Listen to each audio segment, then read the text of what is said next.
Na mtazamaji wa Mtwara Online TV, tunakukaribisha sana kwenye kipindi chetu hiki maalum tukiwa na mgombea wa ubunge wa jimbo la Mtwara mjini Dr. Joel Arthur Nanauka. Mimi ni Kemkem wa Kemal Kem, na siku hii ya leo nimepata fursa ya kuzungumza naye hapa Dr. Joel akiwa ni mgombea wa ubunge wa jimbo la Mtwara mjini kupitia Chama cha Mapinduzi, na tutazungumza naye hapa mambo kadha wa kadha tukiwa tunatambua yupo katika wakati wa kampeni ambazo zinaendelea katika maeneo tofauti hapa nchini Tanzania, na yeye kwa nafasi yake kupitia jimbo la Mtwara mjini anaendelea na heka hizo kuelekea uchaguzi wa Oktoba 29. Pengine Dr. Joel, tukukaribisha sana kwenye kipindi chetu hiki maalum ambapo leo hii upate fursa ya kuzungumza na wanamtwara na Watanzania kwa ujumla juu ya adhima yako, lakini namna kule tunakuelekea baada ya uchaguzi mkuu.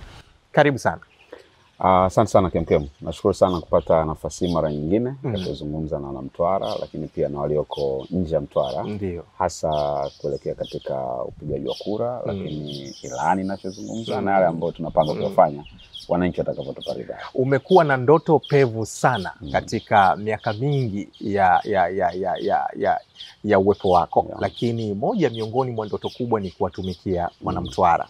Na pengine ulipopata nafasi ya uteuzi hii ulipokeaje kuwa nafasi hii, kuwa wewe ni mgombea wa ubunge kupitia jimbo la Mtwara mjini, kwani haikuwa kazi rahisi? Ni kweli Kemkem, na wewe unafahamu kwamba ni zaidi ya miaka 15 sasa nimekuwa nikijaribu mara kadhaa kutafuta nafasi ya wakilishi kwa wananchi. Kwa hiyo kwanza kwangu imekuwa ni jambo la kunifariji sana, na uthibitisho kwamba ndoto yote ukiamini na ukifuatilia kwa muda mrefu inaweza ikatimilika. Lakini pili, ni heshima kubwa ambayo nimepewa na chama changu. Waliomba kuchaguliwa walikuwa wengi, kuanzia tangu tumechukua fomu mpaka mchujo, lakini baadaye nikapata kuongoza kwenye kura za maoni, lakini pia jina langu likarudishwa. Kwa hiyo nimeona nimeheshimiwa sana kwa sababu vikao vya kuanzia chini mpaka juu vilinipitisha. Lakini pia ninafurahi kwamba wananchi wa Mtwara mjini ambao hasa ndio walikuwa nataka niwatumie, nimefurahi namna walivyonipokea kwa kuwa na matumaini makubwa kwamba nitawatumikia.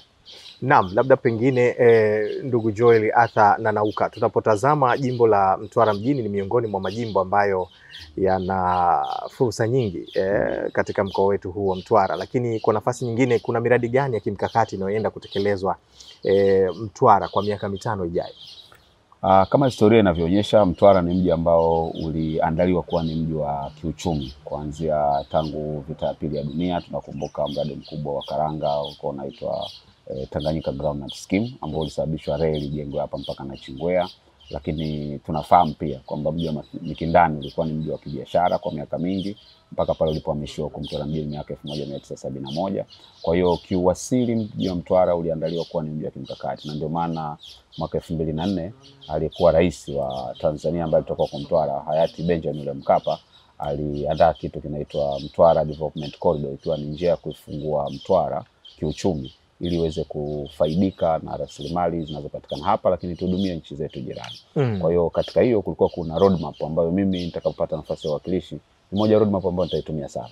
Kwa sababu ile ilihusisha rais wa Msumbiji Joaquim Chissano, ilimhusisha Levi Mwanawasa wa Zambia, ilimhusisha na Bingu Mutharika wa Malawi.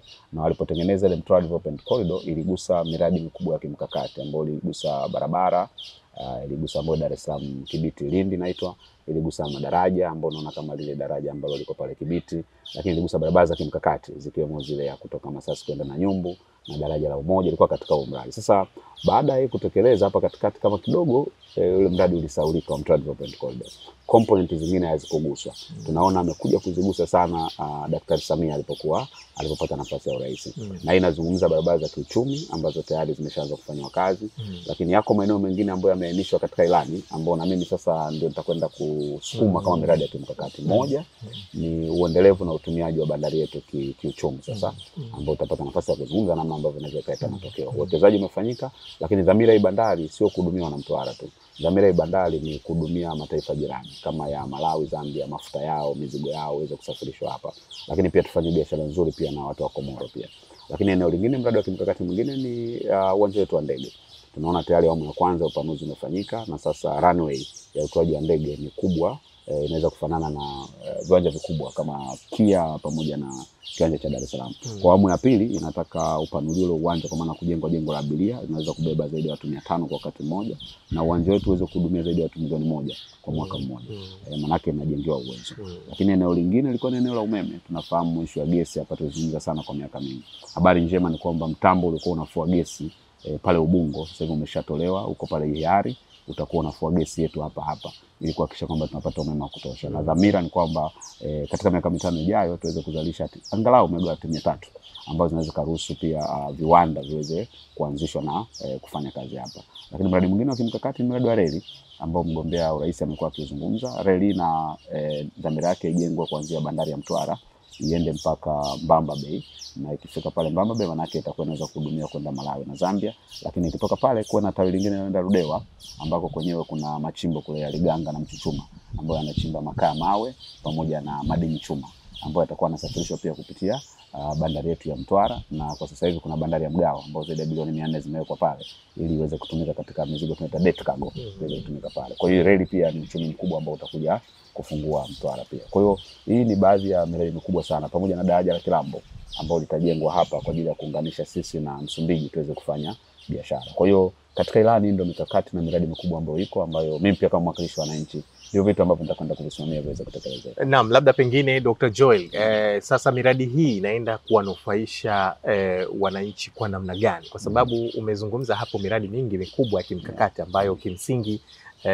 adhima ya serikali ni kuweza kwenda kuleta tija ya maendeleo katika mikoa yetu hii ya kusini, hususan mkoa wa Mtwara, Lindi na Ruvuma. Lakini ukitazama kwenye eneo lako limekuwa na miradi mikubwa ya kimkakati ambayo inaenda kuongeza tija ya mafanikio. Pengine kwako unalizungumziaje juu ya wananchi hawa wanaenda kunufaika kwa namna ipi? Ukweli ni kwamba hii miradi kama watu hawajaandaliwa namna ya kushiriki kwao na kunufaika kwao itakuwa haina maana. Na tumeona kuna malalamiko mengi sana yametokea katika maeneo mengine ambapo miradi mikubwa kama imefanyika lakini wananchi hawajafaidika moja kwa moja.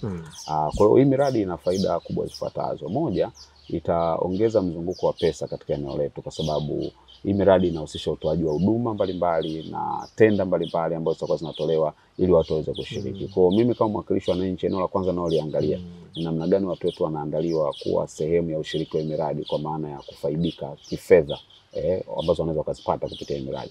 Na hapa kuna maeneo makubwa mawili. Eneo la kwanza ni watu watakaoajiriwa. Na ili waajiriwe lazima waandaliwe. Kwa moja mkakati wangu kama mwakilishi wa wananchi ni kuhakikisha kwamba tunakuwa na program maalum ya kuandaa watu wetu waweze kuwa na ujuzi unaohitajika kwa ajili ya kuajiriwa katika miradi hii pia. Na hivi vitu kwa sababu tayari vimeshafanywa study mbalimbali, aina ya ujuzi unaohitajika unaweza kujulikana. Na tunavyo vyuo vinaweza kutoa hivyo. Tunao VETA hapa, tunao FDC hapa, tunao vyuo vya kati viko hapa. Kwa hiyo cha kwanza ni ile la kwanza la kuhakikisha. Lakini la pili ni kuona kampuni zetu na wafanyabiashara wetu wanaweza kufaidika namna gani. Kwa sababu hii miradi itahitaji magari, hii miradi itahitaji supply za vitu mbalimbali ambavyo vitahitajika pale. Kwa hiyo kampuni zetu ndogo ndogo zinafanyaje kazi ili ziweze kutajirika, kwa sababu ukiangalia ni kwamba hizi kampuni ndogo ndogo zinazofanya ndio zinakuja kuajiri watu wengi zaidi. Na tayari serikali imeainisha namna mbalimbali za kuwezesha hizi kampuni. Kwa mfano, Daktari Samia amesema kwamba madaraka akishapewa, akishashinda uchaguzi, akiunda serikali, siku 100 za kwanza ana bilioni 200 ambazo anazitoa kwa ajili ya biashara za kati na biashara ndogo ndogo. Ina maana kama kuna kampuni yoyote ndogo ambayo inahitaji kufanya biashara katika mradi fulani, kazi yangu mimi ni kushirikiana na mamlaka husika, kushirikiana na wafanyabiashara, kuona tunavyowajengea uwezo wa vifaa, uwezo wa kwa maana wataalamu, ili wanapoomba tenda yale makampuni yasitokee katika maeneo mengine. Kwa sababu miradi mikubwa kwa mfano kama wa reli, ukiangalia mradi kama wa reli kutoka Dar es Salaam kuelekea Dodoma na Kotopola ambao ni chini ya kilomita 600 hadi kilomita 500 na kitu, inajiri zaidi ya watu 300,000. Kwa hiyo tunazungumzia reli ya Mtwara mpaka Mbamba Bay ni kilomita zaidi ya 1000, ni mara mbili ile ambayo imejengwa Dodoma.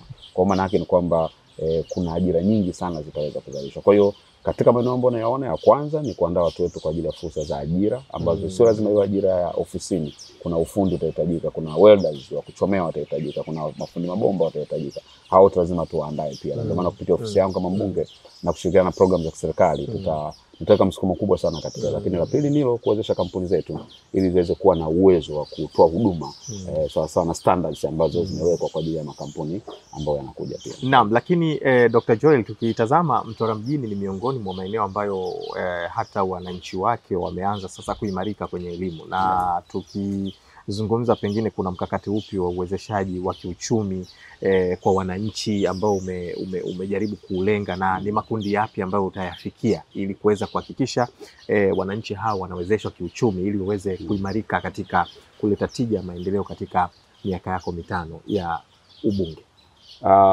Kwa hapa Mtwara makundi makubwa ni matatu na lenga. Kundi la kwanza ni la kundi la wafanyabiashara. Kundi la pili ni vijana wenye umri chini ya miaka 35 ambao wako 51,000 kati ya miaka 15 mpaka 35. Lakini kundi lingine ambalo nalenga ni la wanawake. Wanawake ni 52% ya watu wetu katika watu 144,000 na tayari wanawake 76,000 na tuna wanaume 69,000. Kwa hiyo haya ni makundi ambayo nayapa kipaumbele. Kwa nini wafanyabiashara? Kwa sababu 84% ya shughuli zinazofanyika hapa Mtwara mjini ni za wafanyabiashara wadogo na wakati. Kwa hiyo nawalenga sana kuona ninavyoweza kuwaimarisha na kufanya nao kazi kwa karibu na kutengeneza mazingira rafiki ambayo yanaweza wakafanya wao wafaidike. Labda nitatoa mfano mmoja katika kundi la kwanza la wafanyabiashara. Kwa mfano tunazungumzia biashara yetu na Komoro. Komoro ni kisiwa ambacho kinanunua bidhaa nyingi sana, na biashara yake ni takriban dola milioni 340 kwa mwaka mzima. Lakini sasa hivi biashara tunaofanya nao Komoro ni ndogo kwa Tanzania, ni kama dola milioni 9 hivi. Na ukiangalia katika dola milioni 9 Mtwara tuna dola kama milioni 1.4 peke yake.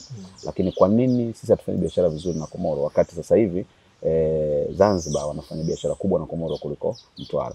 Lakini Mtwara mpaka Komoro ni kilomita 350. Zanzibar Komoro kilomita 680.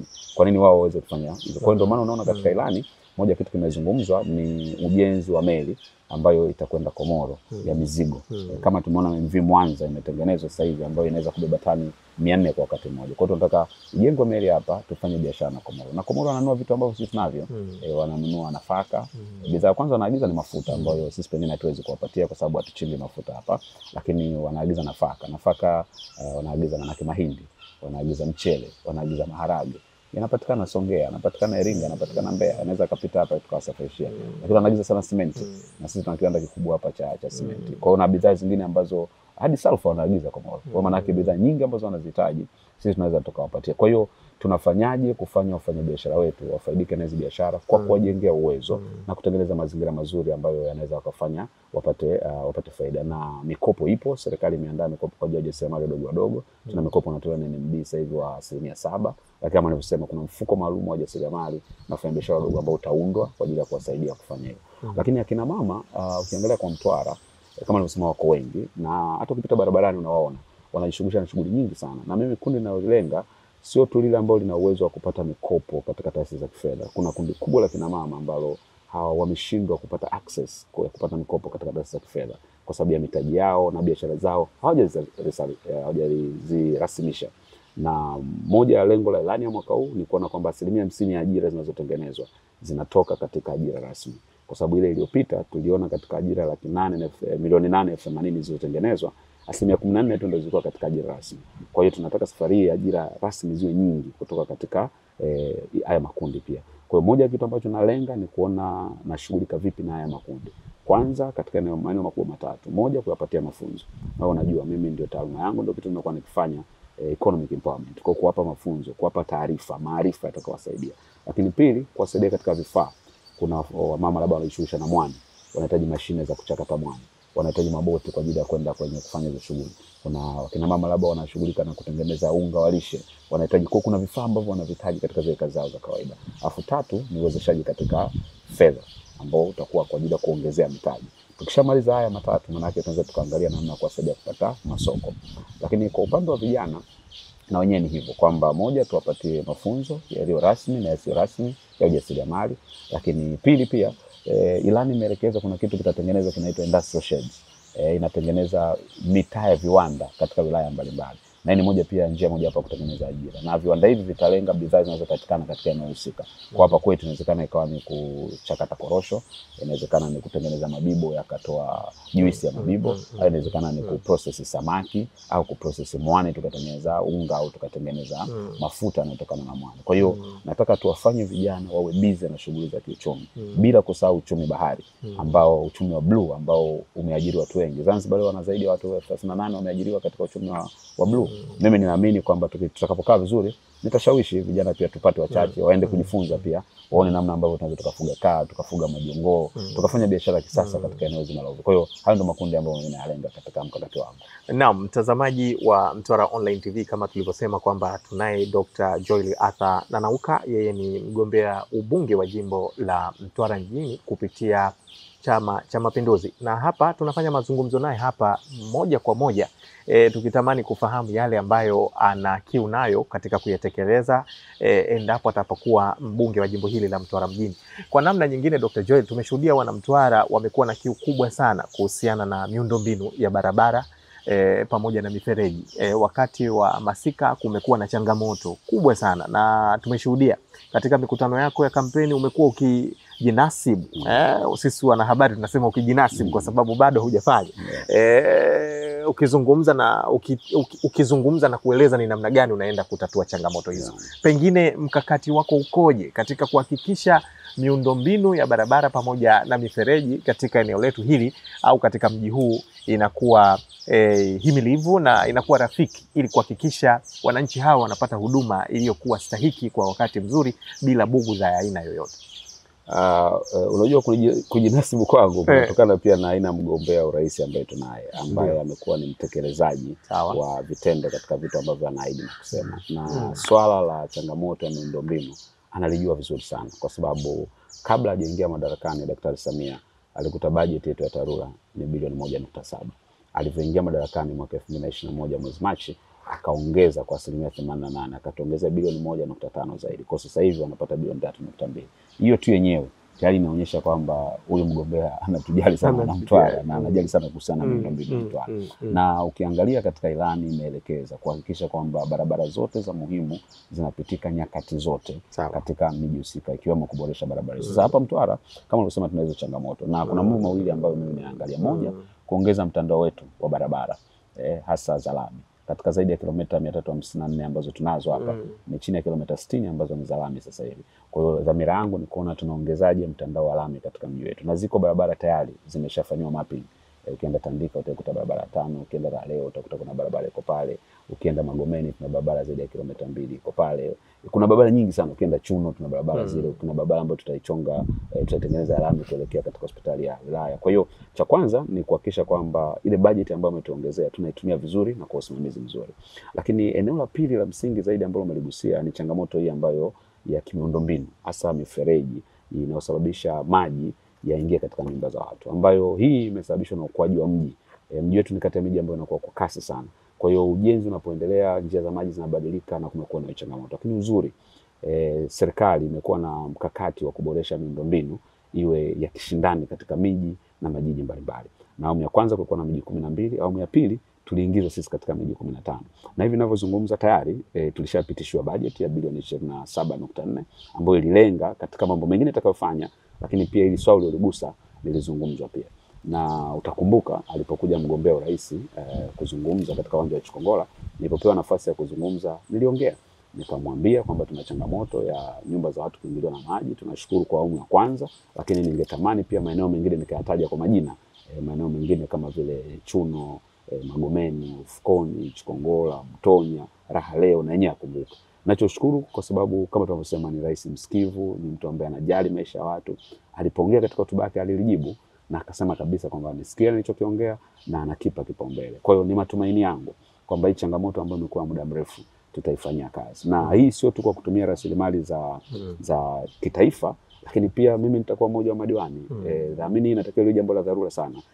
Tuzungumze kama baraza la madiwani, ni washawishi na madiwani wakati zingine, tutumie vyanzo vyetu pia vya ndani kujaribu kuona tunaweza kuondokana na changamoto hiyo, kwa sababu si jambo zuri sana. Mtu anaishi alafu inapofika wakati wa mvua tena anaanza kuwaza nitaishije. Na kwa mujibu wa mgombea wetu rais, ni jambo ambalo alitaraji kutokea.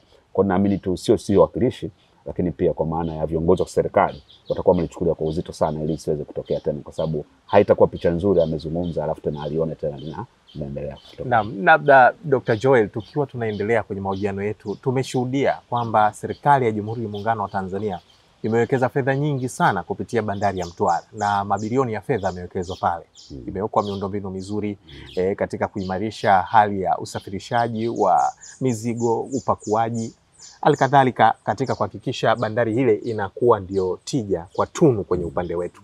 Pengine kuna mikakati gani ya kuhakikisha kwamba wananchi wa jimbo la Mtwara mjini wanaendelea kunufaika na kufaidika na bandari ya Mtwara, na ukizingatia kwamba hata Mheshimiwa Rais anaitazama bandari ya Mtwara kama ni eneo ambalo linaweza likaongeza tija kwa kuwanufaisha watu wa kila eneo, kila kundi, hususan katika usafirishaji wa zao la korosho na mazao mengine.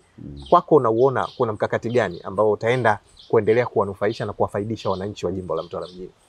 Kwanza tunaendelea kushukuru na kumshukuru rais wetu ambaye sasa ni mgombea wa Chama cha Mapinduzi kwa kuipa mkakati maalum bandari, hasa katika uwekezaji. Katika mwaka uliopita tuliona awamu ya kwanza bilioni 158.9 zimewekezwa pale, ikiwa ni sehemu ya upanuzi wa bandari hasa katika uwezo wake pia. Lakini hivi ninavyozungumza tayari majaribio yameanza usafirishaji wa mafuta katika nchi za jirani kupitia bandari yetu pia. Lakini tani ambazo zinahudumiwa kutoka tani 500,000 tulizozoea sasa zaidi ya tani milioni 1.9 zinahudumiwa kupitia bandari yetu. Sasa faida kubwa inatokana na mnyororo wa kiuchumi, kwa sababu bidhaa kubwa kwa sasa hivi inayosafirishwa pale ni korosho. Na ukisema korosho, sisi Mtwara mjini hatulimi sana korosho. Katika tani zaidi ya 300,000 sisi hatuzalishi tani 3,000 hazifiki zinazalishwa hapa mjini. Kwa hiyo faida yetu sisi haipo tu katika uzalishaji wa korosho, lakini ipo katika ule mnyororo, kwamba korosho inapotaka kusafirishwa bandarini, kuanzia kuchambuliwa kwake, kuwekwa kwenye magala, magari yanayotumika, lakini pia faida ya kikodi ambayo inapatikana na bandari ambayo iko katika ndani ya halmashauri yetu ya manispaa. Kwa kuna faida ya kitaifa. Sasa hizi bandari yetu hii ni ya pili kwa kuchangia ushuru wa forodha Tanzania tangu misimu miwili Rais Samia aliposema kwamba korosho zisafirishwe kupitia bandari ya Mtwara. Lakini kuna faida nyingine kubwa ambazo zimejificha. Faida ya kwanza ni ya ajira. Kwa takwimu inaonyesha tuna watu zaidi ya 3,900 ambao wameajiriwa katika misimu miwili tangu kuruhusiwa korosho ziweze kusafirishwa baada ya Rais Samia kuagiza ile agizo. Ambao hii maana yake ni mnyororo unaoambatana kuanzia magala ambayo yapo pale, ambao unajua katika magala kuna wafanyakazi wengi watakuwa wanahitajika pale, lakini wako wafanyakazi wanaohusiana na kubeba mizigo, lakini wako madereva, lakini hapo hatujazungumzia ajira ambazo sio direct, kwa mfano upatikanaji wa chakula, shughuli za usafirishaji kama mabodaboda na bajaji hatuzungumzia. Kwa hiyo hizo zote zimekuwa ni faida kubwa sana kwetu. Lakini pili, tuna faida ya kihalmashauri ambayo pamoja na kodi zingine, lakini kuna kodi moja kwa mfano inaitwa service levy, kodi ya huduma, ambayo msimu wa kwanza tulipata milioni 650. Msimu wa pili tumepata bilioni 2.7. Maana yake tumeongeza mara 4 ndani ya msimu mmoja.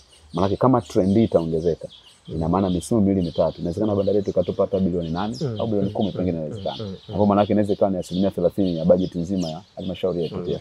Lakini ukiangalia zile pesa za misimu miwili ambazo jumla kama bilioni 3.3 zimefanya miradi zaidi ya 44. Tuna baadhi ya shule tumeongeza madarasa kupitia pesa hizo za korosho. Kuna baadhi ya barabara tumezichonga kupitia pesa za korosho. Kuna madeni ya wafanyakazi wa halmashauri yamelipwa kupitia pesa za korosho. Kuna zahanati zimeboreshwa kupitia pesa za korosho. Maana yake ni nini?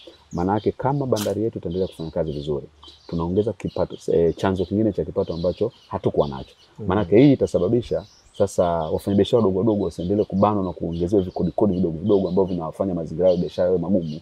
Kwa hiyo maana macho mengi tutaweka kwenye fedha nyingi ambazo tumepata kupitia bandari yetu, ambapo pia itatuwezesha kufanya shughuli zingine ambazo ukiacha tu kutegemea pesa nyingi ambazo zinatoka serikali kuu, tutakuwa tuna pesa zetu wenyewe ambazo tunaweza tukazipangia vipaumbele vingine ambavyo tunavyo. Kwa hiyo kwangu mimi hii bandari imekuwa na tija kubwa sana sana, na nikiangalia miaka 5 ijayo kwa mtindo huu namna tunavyoendelea, kwa sababu korosho, kumbuka uzalishaji unaendelea kuongezeka. Ulianza 100,000 sasa tuko 300,000 na kitu. Pembejeo zinaendelea kutolewa bure na Daktari Samia, na wataalamu wanaendelea kupatikana. Kwa hiyo ina maana tani za korosho zinaongezeka. Zikiongezeka tani za korosho, sisi kama halmashauri tunapata hela nyingi zaidi. Zile hela tukizipata tunafanya maendeleo zaidi. Kwa ule mnyororo wa kiuchumi naona unakuwa na faida kubwa sana kwetu. Labda pengine Dr. Joel, kuna msukumo gani ambao utaweka zaidi kwenye sekta ya afya, kwa sababu tumeshuhudia katika jimbo la Mtwara mjini limepata bahati ya kuwa na vituo vya afya, kuwa na zahanati, lakini pia tumeshuhudia uwepo wa hospitali ya kanda ya kusini ambayo ni hospitali ya rufaa ambayo ipo ndani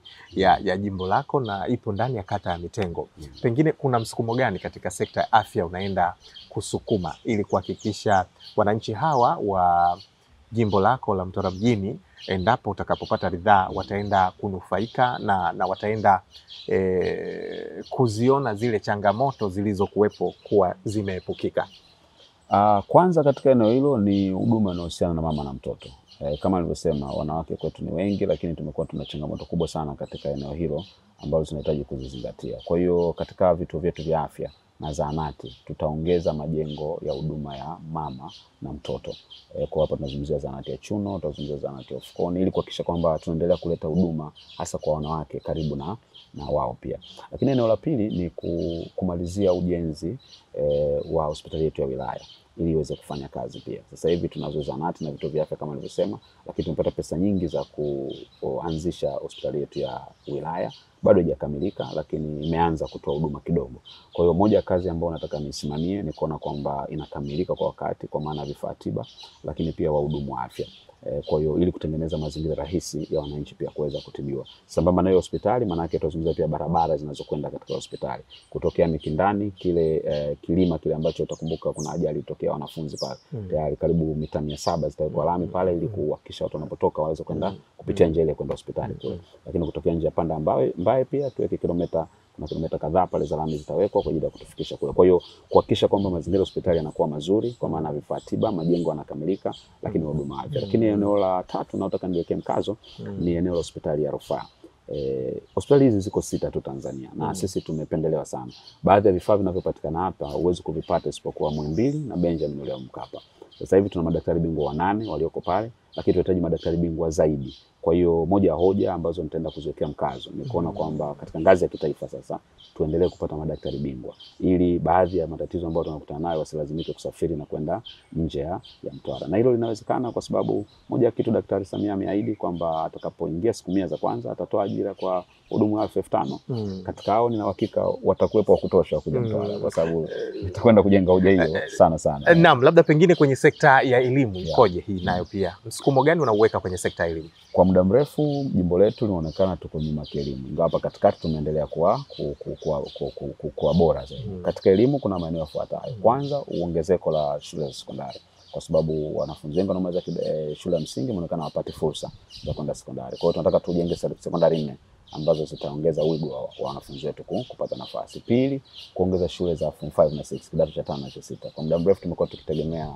shule ya ufundi, sekondari ya ufundi na shule ya wasichana ya pale Mtwara Girls, ambazo hizo ni za muda mrefu sana. Zingine kwa mfano ile ya Mtwara Girls ni karibu 1950 na kitu, kwa hii 1970 na kitu nyingine. Kwa tunahitaji, ndio maana naliendele ni shule moja hapo tumeiemark tujaribu kuweka kidato cha 5 na cha 6 na zingine zitafuata, lakini ili pia tuhakikishe kwamba watoto wetu wanapata hiyo nafasi. Lakini katika hilo eneo pia tukaboresha sayansi, usomaji wa sayansi. Tutaweka maabara 9 katika shule mbalimbali zilizoko katika manispaa yetu, lakini pia walimu wa sayansi. Na Daktari Samia amesema atajiri walimu 7,000 wa sayansi na hisabati. Na mimi nataka niwahakikishie sitakuwa na mchezo katika hilo. Katika mgawanyo huo Mtwara lazima tuwapate wa kutosha. Lakini pia ujenzi wa nyumba za walimu, nataka tuanze na nyumba kama 9 za walimu katika maeneo mbalimbali ili kutengeneza vivutio kwa ajili ya wanafunzi wetu. Sambamba na hilo, ujengaji wa maabara, tutaanza kujenga maabara katika maeneo mbalimbali ili mradi tu wanafunzi wetu pia wawe kisasa. Na shule mojawapo tutaifanya mfano wa kujenga jengo la TEHAMA, teknolojia ya habari na mawasiliano. Katika shule mojawapo tutaichagua, tutaijengea pale ili iwe mfano, afu tuangalie na kufanya kazi ili tuweze kusambaza pia katika shule zingine ili watoto wetu wapate elimu ambayo ni ya kisasa zaidi. Naam, tukiwa tunaelekea ukingoni, pengine Dr. Joel, kuna changamoto tofauti huwa zinajitokeza hususan kwenye huduma ya maji. Na maji ndio uhai wa kila mwanadamu. Wananchi wamekuwa wakihitaji maji sana kuhakikisha wanapata kurahisisha huduma zao ambazo wanazihitaji majumbani na maofisini na maeneo mengine kadhalika. Lakini tumeshuhudia jitihada za serikali katika kuhakikisha mamlaka ya maji safi na usafi wa mazingira MTUWASA ikiperform vizuri kwenye kuhakikisha wanayafanya maji yale yanakuwa ni kwenye chujio nzuri, kwa maana kwamba bilioni money ziliwekwa pale, zaidi ya bilioni 3 zilikuwa zimeenda kutengeneza chujio ya kusafisha maji. Lakini je, hakika ya upatikanaji wa maji tunaenda kufikia kwenye msukumo gani ili kuhakikisha kwamba kila mwananchi wa jimbo la Mtwara mjini anapata huduma iliyokuwa bora ya maji ili kuondoa kero kwa namna yoyote ile ambayo hapa mjini watu wawe wanakunywa maji ya uhakika? Kama ulivyosema, ziko juhudi tayari zishafanyika ambazo wamezitaja, ikiwemo uwekezaji katika uchujaji wa zaidi ya bilioni 3, lakini bado tumekuwa na changamoto kwenye baadhi ya maeneo. Sera yetu inatutaka upatikanaji wa maji usipungue 95% mijini. Sasa hivi tuko kwenye 89% hapa Mtwara, na tuna changamoto mbili kubwa. Changamoto ya kwanza ni miundombinu. Miundombinu yetu imekuwa ya muda mrefu na imechakaa, kwa hiyo inasababisha pia namna maji, ufikaji wa maji katika maeneo husika uwe ni wa kusuasua. Katika hilo tayari mradi wa bilioni 19 umepatikana, na kazi yangu mimi itakuwa ni kwenda kuhakikisha mradi unatekelezeka kwa kutoa miundombinu ya zamani, kwa kuweka miundombinu mipya ili wananchi waweze kupata maji safi na salama. Lakini kama nilivyotangulia kusema mwanzoni, hata miundombinu yote ikishatekelezwa, idadi yetu imeongezeka sana kulinganisha na idadi iliyokuwa mwanzoni. Mtwara tuna vyanzo vinne vikubwa vya maji. Tuna Mbawa la Chini, tuna Lweru, tuna Mikindani na tuna Mtawanya ambayo inatoa zaidi ya 80%. Na vingi ni vyanzo vya asili vile. Sio bahari, sio mito wala sio maziwa. Kwa hiyo kutokana na ongezeko limekuwa kubwa, maji yanayopatikana bado ni machache. Yaani hata kama miundombinu yote ikawa sawa, watu wa Mtwara watakwambia kwamba wanatarajia upatikanaji wa maji utakuwa kwa 65.5 kulingana na idadi ya watu. Ndio maana katika ilani tumeweka sasa upatikanaji wa maji kutoka mto Ruvuma. Mradi mkubwa wa kutoa maji mto Ruvuma utakaopita katika mikoa kadhaa kama Ruvuma na Lindi, kisha uje hapa Mtwara. Kwa mradi ule maji yake yanaweza kuhudumia watu 300,000. Kwa watu wengine wakiyapata, sisi tutapata mengine ambayo utakuwa kwa 40 wa maji kupatikana kwa nyakati yote. Ni utekelezaji wa mradi. Na uzuri mgombea rais Daktari Samia alipokuja alisema pia, kwa huu ni mradi wa kitaifa, na mimi itakuwa kazi yangu kukumbushia katika Bunge la Jamhuri ya Muungano wa Tanzania kuhakikisha kwamba unatekelezeka, wakati sasa tunajaribu kutatua changamoto ya muda mfupi kwa kutumia urekebishaji wa miundombinu ambao utakuwa unaendelea katika jimbo letu. Naam, mtazamaji, tukiwa tunamalizia na swali langu moja mwisho kabisa, Dr. Joel, wewe ni miongoni mwa wagombea wengi ambao wanagombea kupitia vyama tofauti hapa, zaidi ya vyama 10 na kitu katika jimbo hili la Mtwara mjini, na pengine umekuwa na ahadi ipi kwa wanamtwara endapo utapata ridhaa ya kuwa mbunge wa jimbo hili? Kipi kwa namna ya kipekee wakitegemea kwamba hiki kinatoka kwa Dr. Joel? Kwanza katika mikutano yangu nimesema na lenga, dhumuni langu la kwanza ni swala la uchumi wa mji na uwezeshaji wa uchumi kwa wananchi wangu, na hili linaendana kabisa na dira yetu ya taifa, lakini pia na ilani yetu. Na uchumi wangu ambao nauzungumzia ni uchumi jumuishi, uchumi fungamanishi, uchumi wa kishindani na wa kisasa, sawa sana ambavyo imeelezwa katika ilani. Kwa hiyo ajenda yangu ya kwanza ni kuboresha uchumi wa mji wetu, na mji wetu utatokana na miradi ambayo ni mikubwa, lakini programu za uwezeshaji za makundi maalum ambayo nimeyataja, ya vijana, wanawake, walemavu, wafanya biashara. Lakini eneo la pili niligusia miundombinu. Nitabase sana kwenye miundombinu. Ya tatu ni masuala ya huduma za kijamii, ikiwemo afya na elimu na upatikanaji wa maji. Kipi wito wako kuelekea Oktoba 29? Ukitaka ujue nani anaweza kukuongoza, unaangalia vitu vitatu vikubwa. Kwanza, chama anachokitumia, uimara wa chama. CCM ni chama imara chenye mtandao wa kila mahali, kina uzoefu ambacho kimethibitisha kwa vitendo kinafanya kinachosema. Cha pili, unaangalia sera zetu kama nilivyoeleza katika ilani zinalenga kuhudumia maisha ya watu, na kauli mbiu yetu mwaka huu ni kazi na utu. Maana yake tunafanya kazi lakini tukizingatia utu wa watu kwa kupatia huduma zinazofaa. Cha tatu, aina ya mgombea. Wagombea wako 9 katika jimbo la Mtwara mjini. Unaweza ukanipima mimi na wagombea wengine, utaona tofauti ni kubwa sana, na utajua kwamba ninao dhamira ya kuwatumikia wananchi wa Mtwara. Ukipigia kura Daktari Samia, kanipigia kura mimi, ukapigia kura madiwani ya CCM, nenda kapumzike, tuachie sisi tukuletee maendeleo miaka 5 ijayo. Mimi nikushukuru sana Dr. Joel kwa kushiriki kipindi chetu hiki. Hakika Mungu akubariki sana na nikutakie safari njema. Nashukuru sana, asante sana na kazi njema pia. Asante. Na mtazamaji wa Mtwara Online TV, hakika kama ulivyoweza kuyaona, hayo ni mahojiano maalum ambapo tulikuwa na Dr. Joel Arthur Nanauka, mgombea ubunge wa jimbo la Mtwara mjini kupitia Chama cha Mapinduzi, na tumefanya mazungumzo naye haya ikiwa atueleze adhima yake kuelekea Oktoba 29, na baada ya hapo wananchi wampe ridhaa sasa aweze kupata fursa ya kuwa mbunge kamili kupitia jimbo hili baada ya kutoka kwenye kinyang'anyiro hicho. Sisi hatuna la ziada. Langu jina ni Kemkem wa Kemal Kem.